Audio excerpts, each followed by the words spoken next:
what I thought we would do is kind of work our way through some portions of kind of the business entity and where we're dealing with security and different technologies to try to secure all of our data. And so what I thought we'd start with would be the inside the office. So, most people are focused on the outside the office, the firewall, how do people get into your business, when the reality is about 65 to as high as 90% of most breaches occur from the back door or the inside the office, from users or from emails and so forth. So I thought we would start there and see, what are we seeing?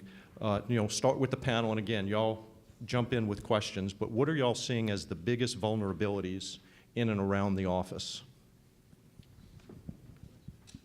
So I think we gotta take a look at a few things. One is we want to make sure that as the first presenter talked about, we want to make sure that the passwords and everything are not easy to break, right? And then at the same time, you want to make sure that from a perimeter perspective, you have a next generation firewall and a next generation email security solution. So by that, what I mean is, think about how security is laid out, right? The traditional security was think that you're living in a house that's in a gated community, right? That's your entry and exit point, right?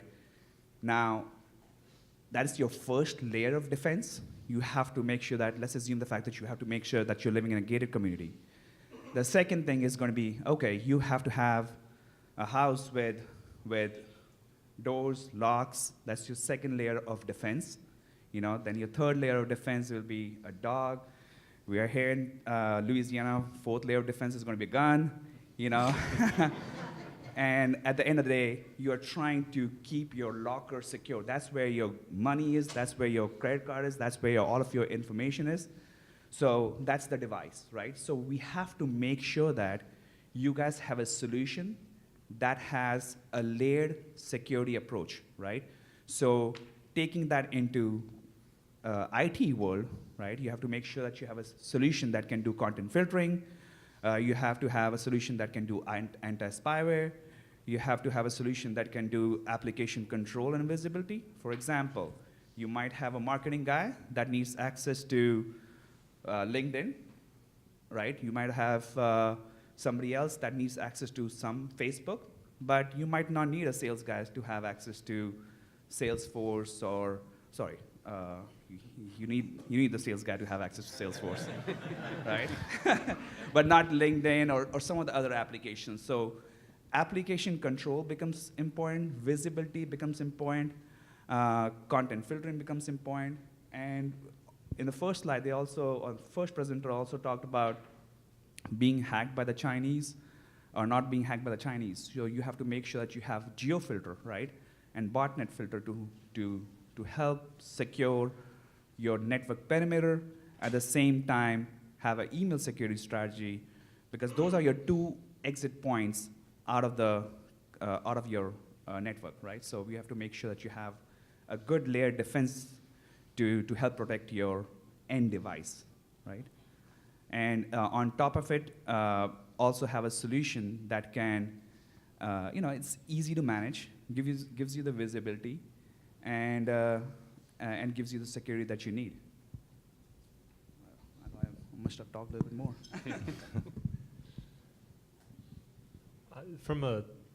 I can't speak to the physical. For cloud services, though, you got to think about inside. It's the user, weak passwords, Wi-Fi spots. Are you logging on at Starbucks? Are you getting on VPN when you do that?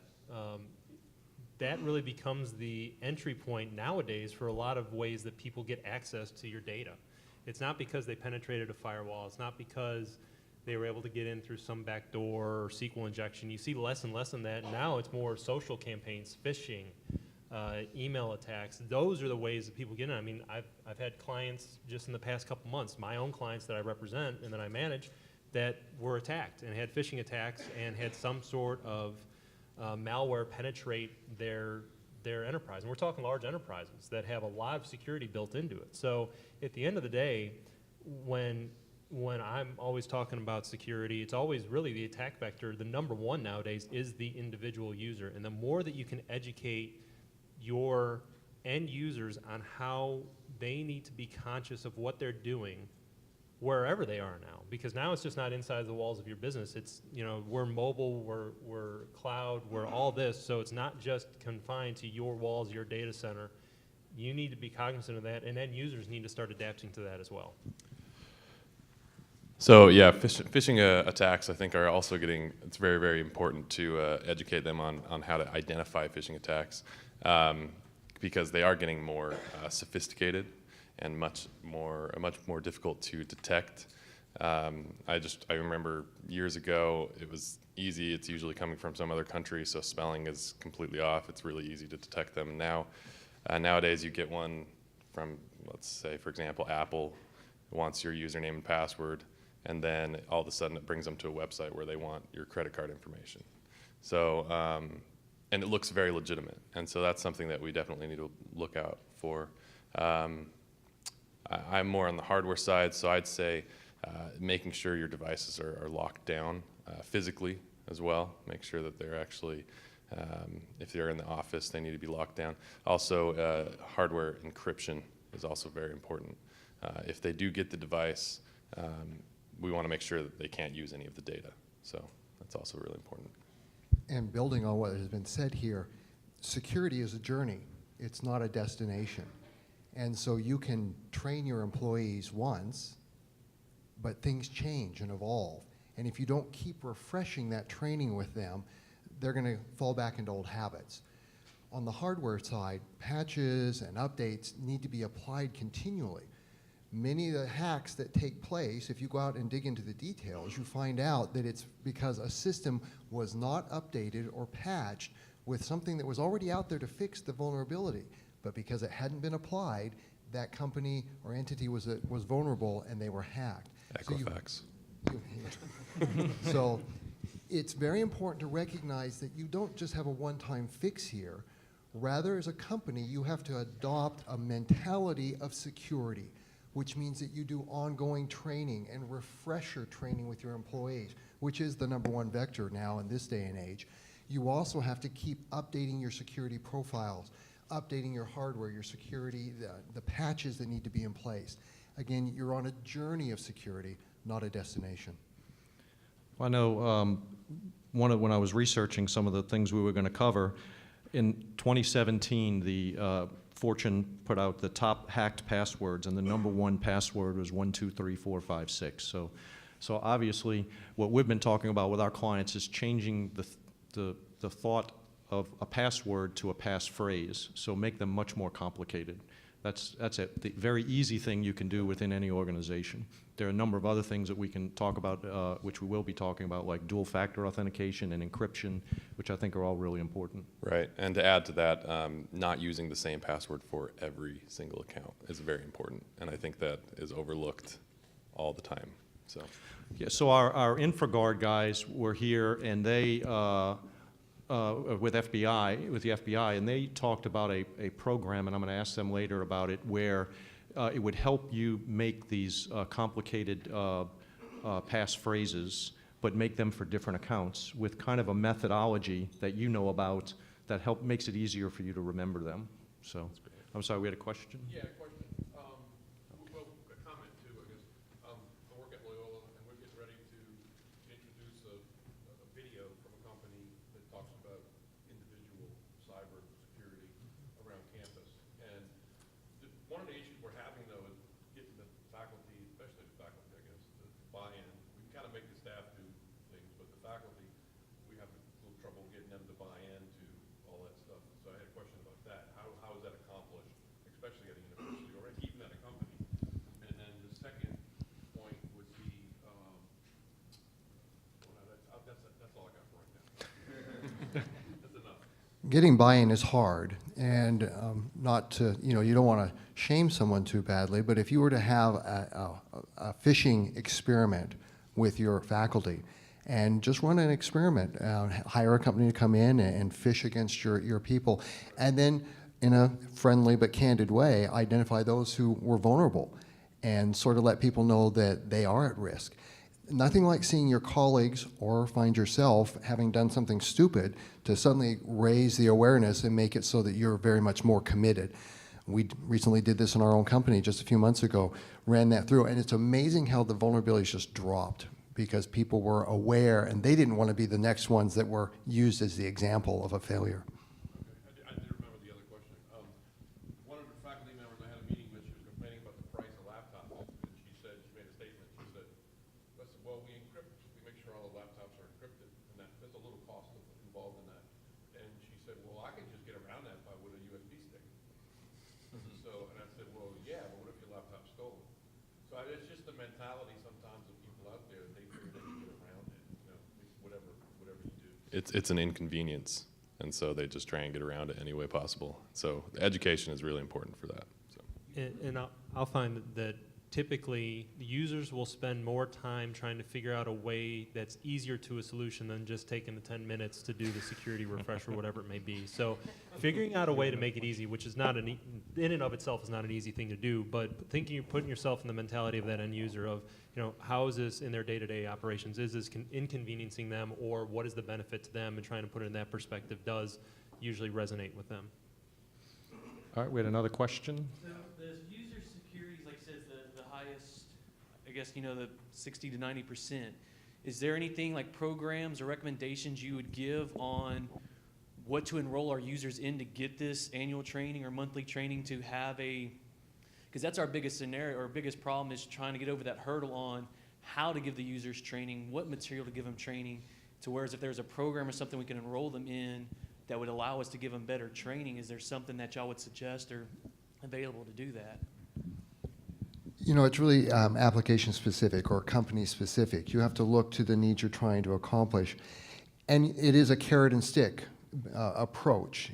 If you want to reward good behavior, but also sometimes you have to sort of raise the awareness by tripping up some people in a good way, showing them that they are vulnerable, making them aware that it is a reality for them.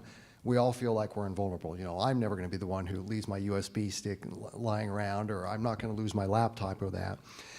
Different applications also have different solutions. Hardware encryption is important, but hardware encryption is only as safe as the people who have access to those passwords. Your administrators who can get into that hardware, they're a risk, they're a vulnerability. Right now, global banks are saying that hardware encryption is not enough, that encryption has to be done by the application that's providing your security and your management, because that is independent of your network administrators and the people that run that. So again, you have to look at the different things. There are many different companies out there that provide different levels of training in that. It's a matter of finding what works best within your budget, what your needs are, and how frequently you think you need to accomplish that. Another stat? And it'll be a little self-serving, but based on what David said earlier about some phishing tests, we have done those, and we can do them for companies where it actually will tell you kind of what your vulnerabilities have been, and it actually provides training while it's doing the testing. And Email, like I said, the phishing, we've done that too, but the more we're looking into is like the other aspect, like I said, in the USB, them doing the workarounds, explaining to them why you shouldn't do the workarounds, that way they understand what the vulnerabilities are, they're doing the workaround, other stuff to give them knowledge of why our insecurities in place and why you should be trying to find a workaround for it. And that's really true.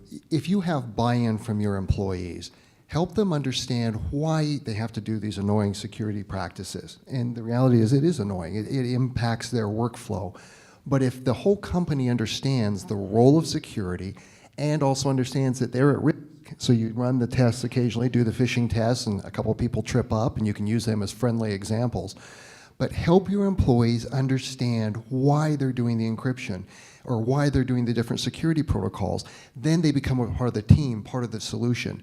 And they may come back with some solutions and recommendations for you that will help in the implementation in your company. good. Any more questions on that area? I have a question about passwords. Two questions, but first is, a few years ago I read the best thing to do is to have a complex password that had, you know, an exclamation point or a capital. But recently I've been reading that the thought about passwords incorporates incorporates the human factors. If you make me change my password every 3 months, I will write it down somewhere. So what is the current thought about that? And the second question is, what are your thoughts about biometric, like fingerprints or retinal passwords?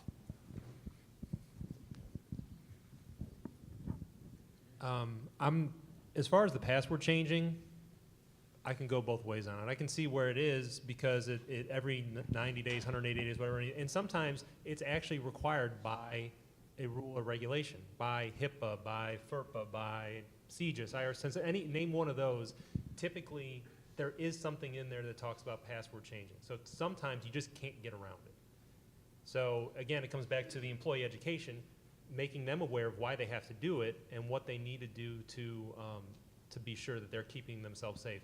As far as the complexity, to me, it's really not about the complexity, it's about the length. The longer you can make a password, you gotta think, you got 26 characters, you got 10 digits, you got so many special characters. Multiply that, compound it by the number of characters or number of actual characters you have in your password. That just makes the combinations exponentially more for someone to try and crack if they're actually going to use that user to be a victim and get into their data and get into your organization. So to me, it's not necessarily the complexity. Well, it is good to have a complex, to have alphanumeric and special characters, but it's length. Just choosing a sentence sometimes is a big thing that you know, right? So just think about it from that standpoint. Right, if you write it down, though, it doesn't matter, right? Right, and that's I training completely right agree there. with that. And then, again, it's coming back to changing human behavior, which is by far the hardest thing that you have to do when it comes to securing your network or securing your business. It's the human factor.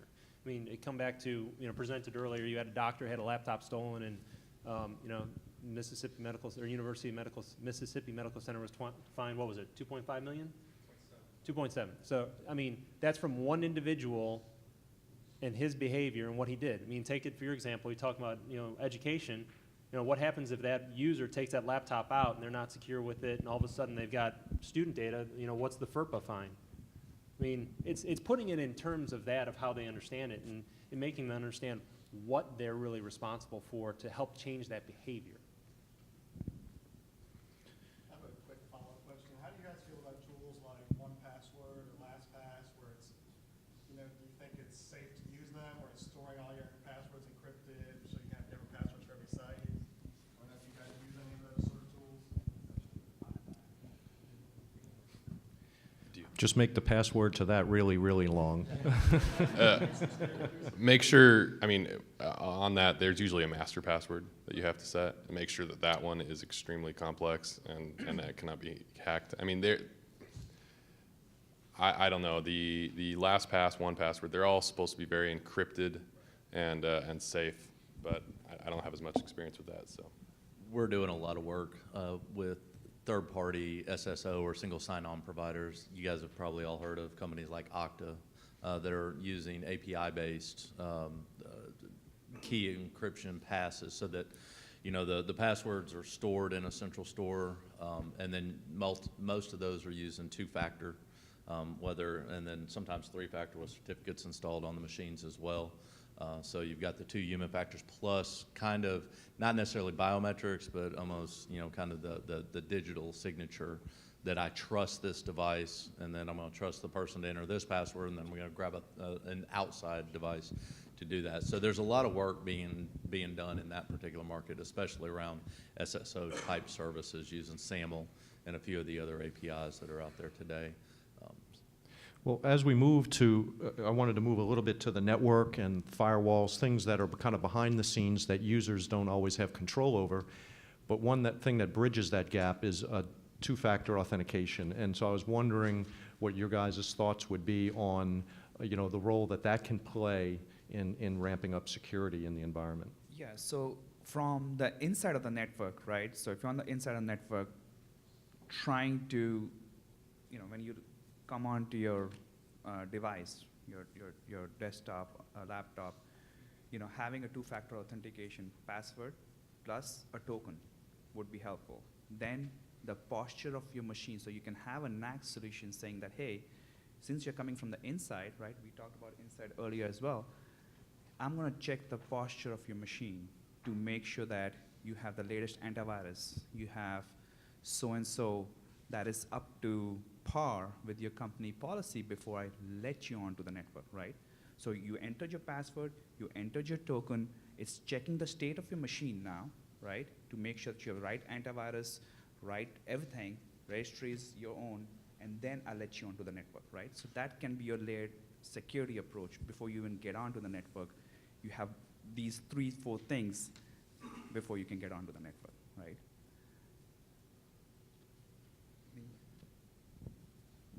So that talking about that from internal systems, I'll talk about it from a cloud standpoint, and then I'll be a little self-serving here. So built into some of our tools that we have, it's looking at things like, because how many people here work strictly from their office, don't do any work at home, no work while they're traveling, nothing of that sort? All right, okay, that's what I thought. We're all on the move, we're all mobile. So how do you secure that when you're outside, when you're at the coffee shop, when you're at the airport, wherever you may be? And that comes into, when you look at cloud applications, cloud app security. Can you do geofencing, the multi-factor authentication, tying that back to an on-prem solution or a cloud solution? For us, when I'm traveling, if I'm not on my VPN, if I just happen to log on and I'm on a Wi-Fi, I'm challenged twice for multi-factor authentication, and I have to use biometric on my phone.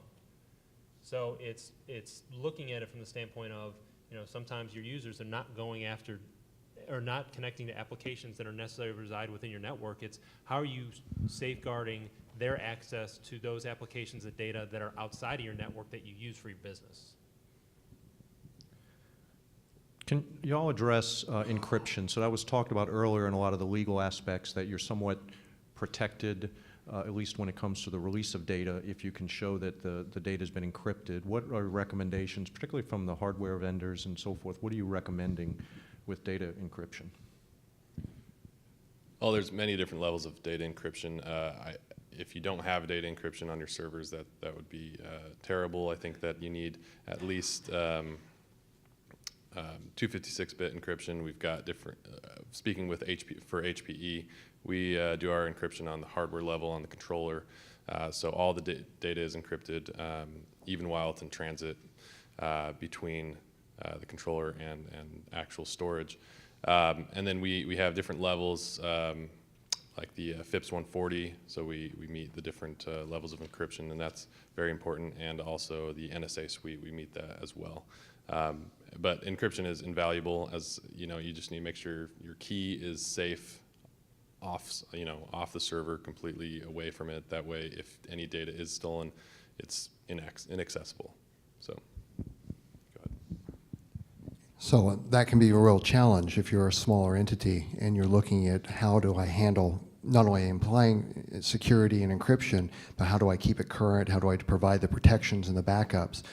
That's where the other option is to use a trusted vendor. And I'm self-serving here. We're a cloud provider and providing data, encrypted protection of data over the cloud. Whether whatever vendor you choose to go with, they can help mitigate some of that risk by providing for you those services that you either do not want to invest in or don't have the resources to invest in or to manage at a level that would be appropriate for the security you want to maintain. And so by partnering with the appropriate vendors, you can then get the security that you need for your data and still have access in the services that you need. Again, you have to look at your use case for your company or your organization. What makes the most sense? Hosting it internally and providing all that security and infrastructure and managing it? Or do you work with some sort of partner or group of partners who are going to take some of that work away from you but provide you that same level of security and protection? And those are a case-by-case solution that you have to decide for what makes sense for your organization. So I'm going to add one more thing, right? So if you take a look at, and Google changed the game here, right? So if you take a look at, you're inside the office and you're trying to browse, right? By default, if you open up Google, you start searching for something, you will see HTTPS, right? Back in the day, YouTube was HTTP, now everything is HTTPS. That traffic is encrypted, right? So 60+% of the traffic is encrypted, right? And your firewalls today, most of them are not doing anything to look at encrypted traffic. Fair enough? So if I'm a hacker, I'm going to spin up a website, encrypted website, put something on that, because I know that that's the way of getting into your network, right? So you have to have a solution that can open up the encrypted traffic, scan it, is it good, is it blessed, and then re-encrypt it and send to the internet. So just want to make sure that you understand that 60%, your current firewall solution is only 40% effective, give or take, and it's going to change day by day, right? It's going to move more towards 70%, 75%, and that's a reality. And Google changed the game, I guess a year ago, where if you're searching for example, if you're searching for an IT service provider company, if your website itself is not encrypted, Google would rank you lower. So people went towards encrypting their website. So it's a cat and mouse game, right? So you just want to make sure that you have a solution that can look at encrypted traffic as well. Well, back to a little bit on the employee education side and what you might want to have on your network. So earlier, Tushar was showing me an example. He just pulled up 2 news websites, top, typical news media. And then the tracking showed that it actually referred to over 70 different other websites when those 2 main pages were pulled up. No other browsing was done. And so that gets into where you're getting a lot of advertising and other things that come to your web page. And today they will call it malvertising when you get malware via some of this, via the advertising. So on the back end, what about the DNS filtering and things that people should be doing today to help protect them from, because that's really where a lot of the ransomware can come from. So for you guys, if you guys have Firefox, I'm sure there's a plugin for Chrome as well. But if you guys have Firefox, download a plugin called Lightbeam. Okay, Lightbeam. It's a firewall plugin. Firefox plugin, and the whole idea that I was trying to show Darryl is, you open up a couple of websites. I open up Fox News, MSNBC, to be politically correct, and 2 websites that open up. I had 100+ third-party websites that it opened up. That's the reason, if you guys are looking for sunglasses on Google, suddenly you start seeing your advertisements, the same advertisements on Facebook, Amazon, you name it, right? So it's how all these systems talk to each other on the back end, right? So like I was talking about layered security approach, your content filtering can be one layered security approach, and there's other stuff like geofilter, botnet filter, there's whole layered security approach that you need to have. You might be protecting at one layer, but what if it comes through, right? What is my second layer of defense? Then what is my third layer of defense, right? And that's the reason I was giving that example of, at the end of the day, I'm trying to protect my locker, right? Trying to protect my device. So just check it out. You'll be able to see interesting data there. Just opening up a few websites. It was Lightbeam. Lightbeam. L-I-G-H-T. Lightbeam, B-E-A-M. B-E-A-M. And it's for Firefox. I guess that gets back to what Ray was talking about earlier. Where's the forget me button or something like that you were talking about? I'm not sure if that's even possible. So let's move on because we're going to run out of time, but to the cloud. So how many people here have some or most or a good part of their data in the cloud? Anybody not have any data in the cloud at all? One person. So a lot of people are doing it, some are not, some are afraid of the cloud. So I guess my question to the panel would be is, first of all, should people be afraid of the cloud? Dave, you talked earlier that if you're a smaller company, a larger company might be able to implement security practices that you couldn't do on your own. So certainly there's a benefit. So should they be afraid or maybe more diligent, and what should they be looking for in a good cloud provider? I'll Because take the there's first. hundreds. I mean, anybody that can Yeah. put a rack in a data center and put a server in there can call themselves a cloud provider. And so you got to separate the wheat from the chaff in this. Well, and that's the beginning of the answer. Like any other answer, it's not yes or no. There are bad cloud providers, there are excellent cloud providers, and everything in between. And so you have to recognize, with that understanding, the cloud has become a way for all organizations to either shift some responsibility or to gain expertise and skills that they don't have or they don't have the resources to invest in and to gain that. And so you have to do your due diligence. You can't just go out and pick the first cloud provider you see. You have to find the right cloud providers, the ones that provide verified services that meet your needs. They're going to be an asset and a partner to you in meeting your needs there. And they are out there. The cloud now, we have seen a seismic shift from 3-5 years ago when the cloud was a dirty word. And if you were out on a cloud, you were in the Wild West, to now the largest global entities around the world are leveraging the cloud because they recognize that the cloud, individuals like NetDocuments, we specialize in cloud security. That if you worked with NetDocuments, we can focus on that so you can focus on what you do best. And we become a partnership in providing that security. And these different companies here, that's what we do. We leverage each other and help each other to accomplish what you need to do. So is the cloud a safe place to be? Yes, if you do your due diligence. How do you know if you're with a good cloud provider? You have to evaluate that cloud provider, and we'll talk more as we go along about with that, but I'm sure these gentlemen have other things to add there. Yeah, for me personally, it was, moving to seeing the way that everything has shifted from an on-site, being in the communications industry. Everybody wanted the PBX on the wall and want the phones that are connected on an isolated network, to looking at UCaaS, Unified Communications as a Service, or CCaaS, Contact Center as a Service. Now all of a sudden you're putting all of that data in the cloud. How do you trust that it's secure? 8x8 was one of the first companies to develop a security office and implemented a security officer that oversaw that. And as such, we carry the certifications from a lot of the acronyms that you've heard thrown out on the table today. Everything from FSMA to, we'll do HIPAA business associate agreements where we'll work together to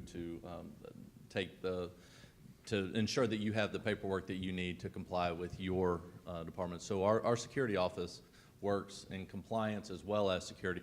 It's twofold, right?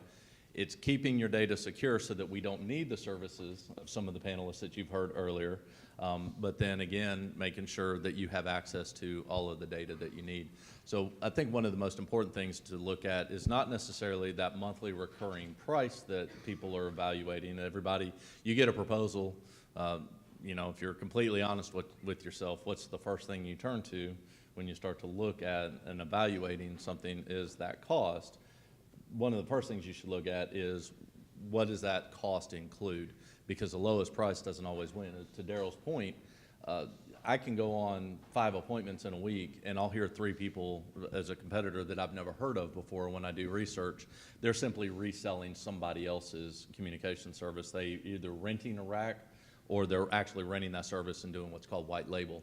So what is the level of security that sits behind that, and how can you ensure that those agreements are passed on to you instead of just, hey, it's $299 a month versus $499 a month, or whatever the cost difference might be.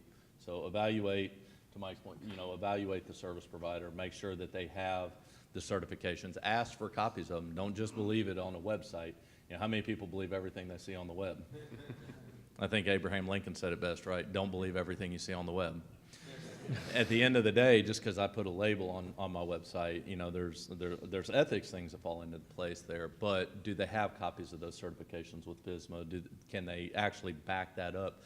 Do they continue to do pinhole testing? Is that pinhole testing, is it something that you have access to? How often are they doing the updates? So the reasons that you go to cloud may be different for every single organization in this room. I mean, most, if not all, I think are Gulf Coast businesses, right? How many are worried that a hurricane's going to come through, it's going to ruin your data center, you're going to have no access to data and all that, right? So I actually had a client in Houston that the first floor of their building, which luckily wasn't their servers, but it was all their comms, was completely flooded from Harvey. They didn't right-size their backup data center, so all of a sudden they're coming to us to say, we need to move stuff to the cloud as quickly as possible so we can get back up and running. everyone's story is different, but you have to look at it from the standpoint of when I select a cloud provider, whatever it is, what am I going to be responsible for to maintain security within whatever I put up there? Whether it's IaaS, I'm putting VMs, or I'm actually spinning up storage device, virtual storage devices, virtual networks, whether it's some sort of PaaS environment, like whether it's a SQL that I can just build on, I don't have to do the underlying maintenance of the patches that are associated with that in the OS, or it's a SaaS service. It's I'll say, an Office 365, it's a Google, G Suite, whatever it may be. I always say, find out what you're responsible for. Because as a cloud provider, and I'll use us as an example, yeah, we have responsibilities and we have all the labels up there. And by the way, we do have the documents if you're actually going out to look for them. I had to pull our FedRAMP one yesterday. So, but there's certain things that we are not owners of your data. We store your data, we hold your data, but ultimately, it's up to you to put the right controls and the right things in place to ensure that data is protected, to ensure that it's encrypted, to ensure that it's labeled properly, that access to it is restricted to who it needs to be, that you can't get to it from outside a private VPN connection. And that's why, at least for us, we have so many partnerships, SonicWall, we have a whole bunch of other ones where we've got people building those virtual applications, those virtual appliances that sit on top of our cloud that help give you the security that you need to one, run your businesses securely, but two, not get in the way of productivity and to allow you to be mobile. It's a delicate balancing act when it comes to all three of those, because what's the most secure thing you could do? Put all your servers in a room without any windows, without any doors, and unplug it from the internet. But is that feasible, right? So you have to think about it from the standpoint of, all right, what is going to be my responsibility as a business for taking this on? And any cloud provider, us included, we will help you understand that, and we'll help you understand what you have the capability to do if you decide to move the data to one of our services. So let me add one more thing to the topic before y'all talk, because we're the only thing between them and lunch, which is in a few minutes. So add to the discussion, not only about the cloud and how to choose good providers, but the talk earlier about all the different regulations and compliance. So you have all the acronyms from HIPAA and PCI and now GDPR, all these things that are being imposed on a lot of the businesses. Many of the businesses don't even realize that they have to follow some of these regulations. So how should they take that into account when looking at the providers that they use, and what should they be doing to help protect themselves from an assessment perspective? How often should they be doing these types of assessments or requiring their vendors? And what is the give and take in these BAA agreements, or and so forth?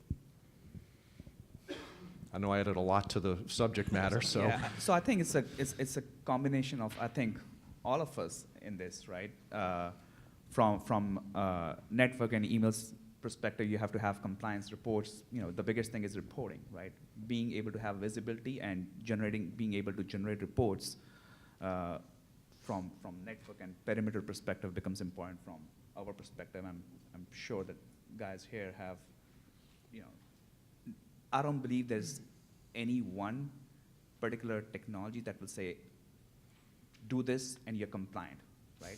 It's again, I always believe in the layered approach that will make you compliant, right? And I think I heard it best in the initial presentation, follow your data. If you don't know what you need to be compliant on or compliant for or compliant with, follow your data. If you have personal financial data, if you have health data, if you have data from overseas individuals, which now becomes a huge thing with GDPR. A lot of people think, it was brought up earlier. I just had someone who came in, they were visiting New Orleans, they came in from England or Germany or whatever it may be.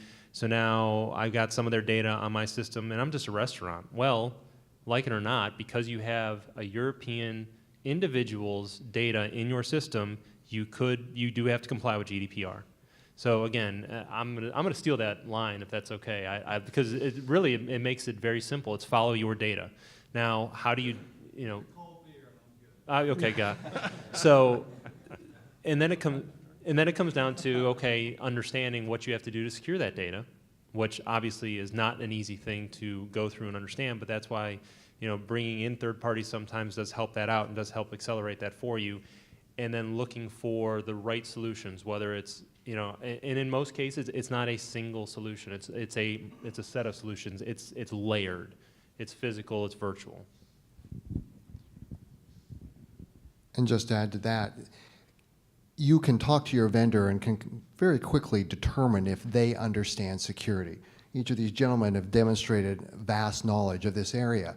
You can ask your vendor, you know, what are you going to do to help me meet my compliance and security requirements? Let them sell their security and compliance to you. You have to have a baseline of understanding, and that's why you're here today, is to get that information. But you know about the core requirements. Here in the United States, a Type 2 SOC 2 audit is a baseline. If you don't know what that is, you need to find out what that is. And your vendor should be doing that here in the United States. If you're international, they should be ISO 27001 certified. If you don't know what that means, you need to understand that. And your vendors absolutely need to know what that means. FISMA, FIPS 142, level 3. Your vendors need to be able to understand that and document for you what they're doing that's applicable for them and for you. So understand the generalities, and then audit the vendors or your potential vendors, and make them prove to you that they are doing everything they can on the compliance and security level, that they understand all of these different regulations that are coming to play, and that they're working to do the due diligence to be prepared for them. And let them prove to you that they are capable of providing you the security and the compliance that you're looking for. And to add to that, you talk about the cloud and making sure that they comply with everything that we were just talking about. But also, most of the time, companies aren't going to have all their information in the cloud. You're going to have some on site. And that's what HPE really believes is the future of IT. It won't be all in the cloud. It won't be all on site. It's going to be a hybrid.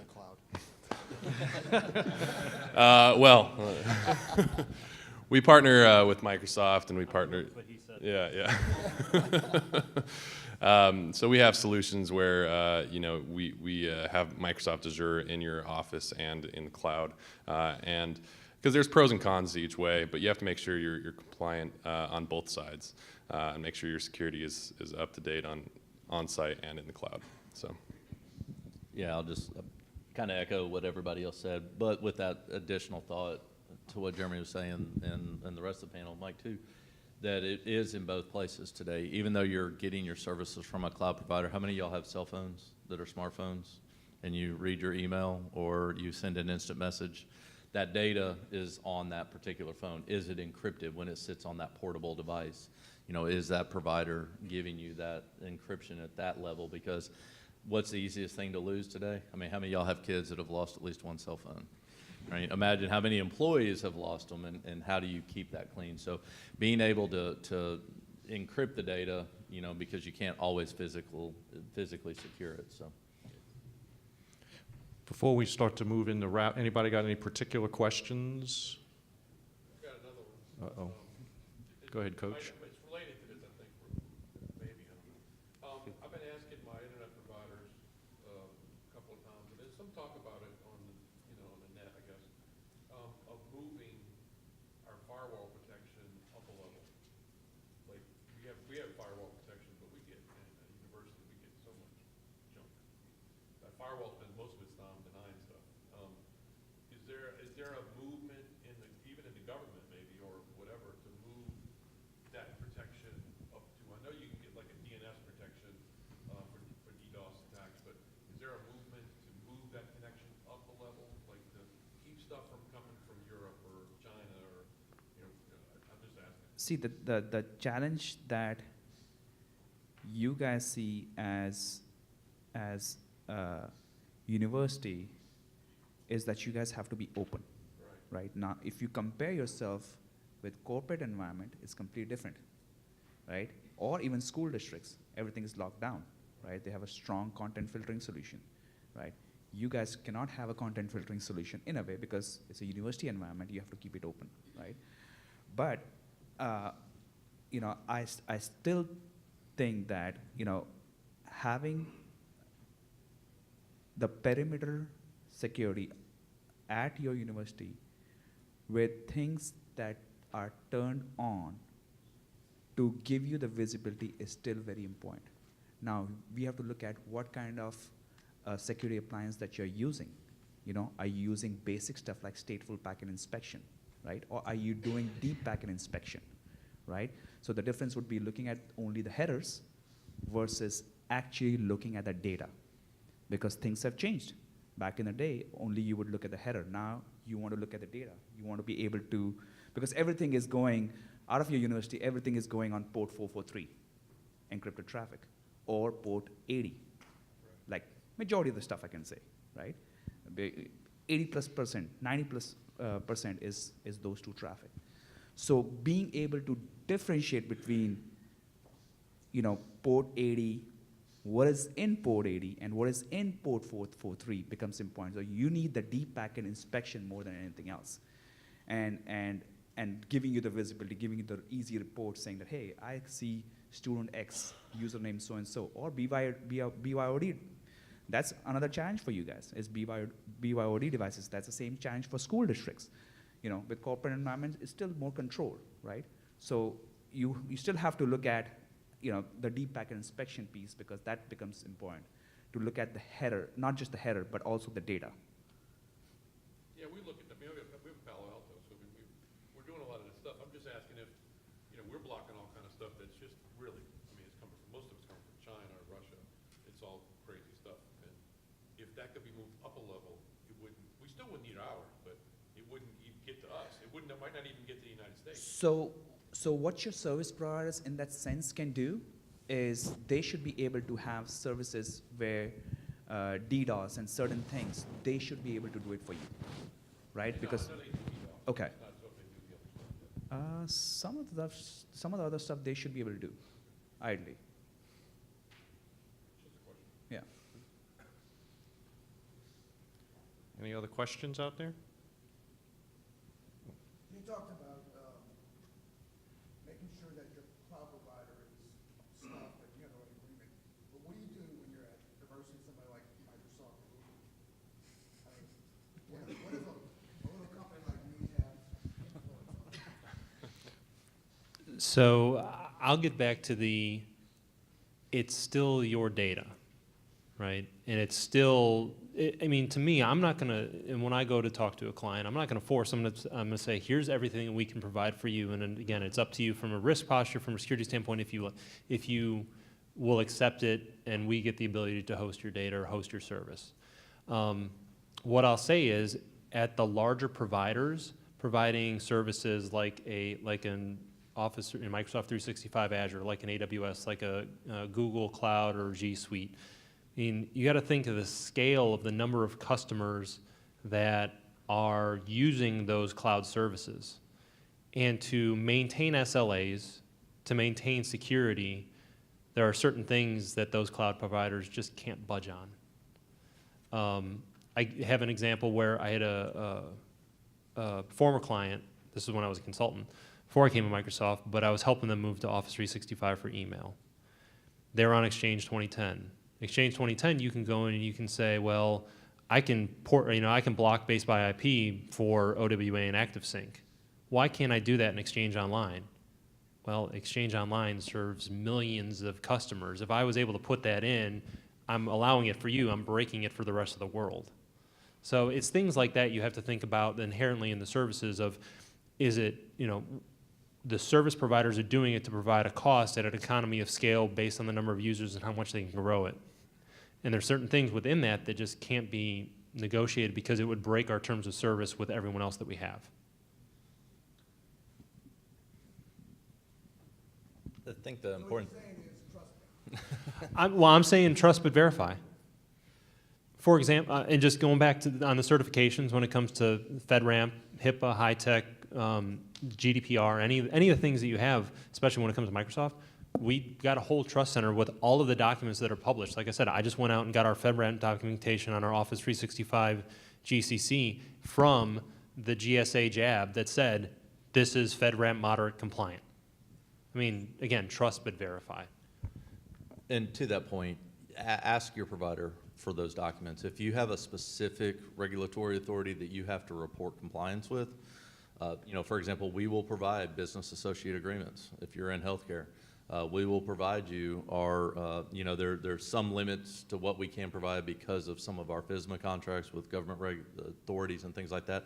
But all of our GDPR training that we've all been sitting through for the past several weeks, because we are a global company as well. So we've all had to sit through it because I have access to records that include GDPR data. We will provide that. Your provider should give you access to those documents, whether it's through a trust center where you can download it and it's kind of a global agreement, or it's a personal agreement that you negotiate, redline, and review with the legal team or your insurance provider, whoever it might be, to work through that. But then do your own verification testing. Back to Jeremy's point, trust but verify.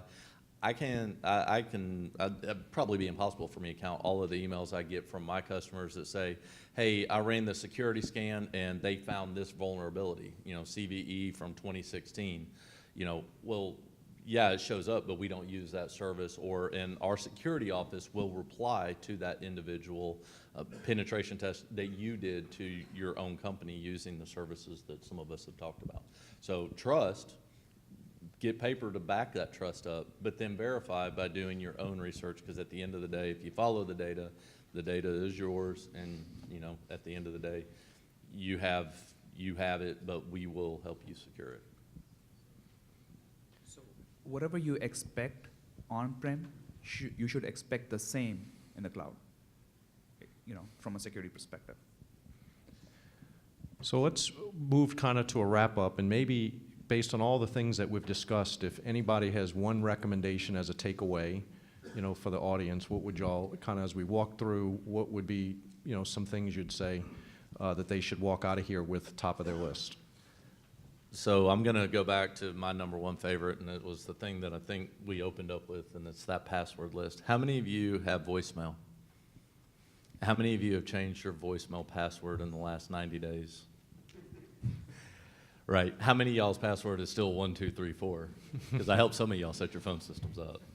But at the end of the day, it's make sure that you're working with a provider that has those things, whether it's uncomfortable, whether it's human nature to not want to do that. As a cloud provider, we force you to change your password, within a certain number of days, and we require complexity. Don't call that cloud provider and say, hey, I don't like this. Why can't I use welcome 123 because I've used welcome 123 100 times, or whatever the other common whatever number two was, right? So make sure that it all starts, to Darryl's point, how we kick this off. It starts internally, but then also work with a trusted provider as well, and make sure that you're verifying that trusted provider. So from my perspective, I would say that, hey, have a layered security approach to everything, right? It's just don't trust only one thing. Have a layered security approach and make sure that you have the visibility, right? You should have visibility into the data. You gotta be able to, because if you don't have visibility, you cannot secure it. So have a layered security approach. I think my last thing that I said is trust but verify. Whenever it comes to any service you're using, internal or external, trust but verify. Do your own pen testing, do your own vulnerability scans, challenge a cloud provider. I mean, I walk in a room, if I were sitting in front of you, I would say, challenge me to have me convince you why we can secure your data, how we can secure your data. If you're not happy, go find someone else. I mean, but that's the challenge that I take on anytime I walk into a room and I'm faced with these questions, saying, I need to make sure you're comfortable, otherwise I've not done my job, or none of these other folks have done their job. So to me, it's all trust but verify. Speaking for HPE as a hardware company, I think you should just keep everything on site. No. I heard you say hybrid. All right. Hybrid's the way to go. Everything that is on site, make sure that you have it encrypted, make sure that it matches the security in the cloud, two-factor authentication, everything, make sure you just verify everything on site and in the cloud. So. Should they disconnect it from the internet too? Yeah, don't connect to the internet, just keep it offline, it'll work. My final word would be that security is truly a journey. And the fact you're sitting here is, commend all of you for finding out where we are now. But tomorrow, things will change. 6 months from now, things will be very different. 2 years from now, the world will be completely different. And so all of us, we vendors who represent and work for you, we need to keep abreast of the changing environment that we all face, because it's a scary place out there. There are threats and evolving threats and other threats we haven't even thought of yet that are coming at us. So we have to be aware of what's coming. You need to have a general knowledge, and then, like Jeremy said, trust, but you got to verify that we know our stuff as vendors and that we're staying abreast and thinking ahead and doing the very best we can to provide you with the security and compliance that you need to meet for your customers and your clients. And so, you know, you're on the journey. Don't stick your head in the sand. Get up and head down that road, and we'll be there with you. Great. What I would say is that if you're going to have, make sure that it's part of your regular discussion in your company. Raise the discussion of security. Make it a regular part of any status meetings to start planning that journey and adjusting it, because I don't think you ever get to the destination. I think it's a constant journey because it's constantly changing. So, well, I'd like to thank all you guys for coming in from out of town and all the way from Lakeview. But it's beneficial. They're going to be here the rest of the day. So thank you all very much. And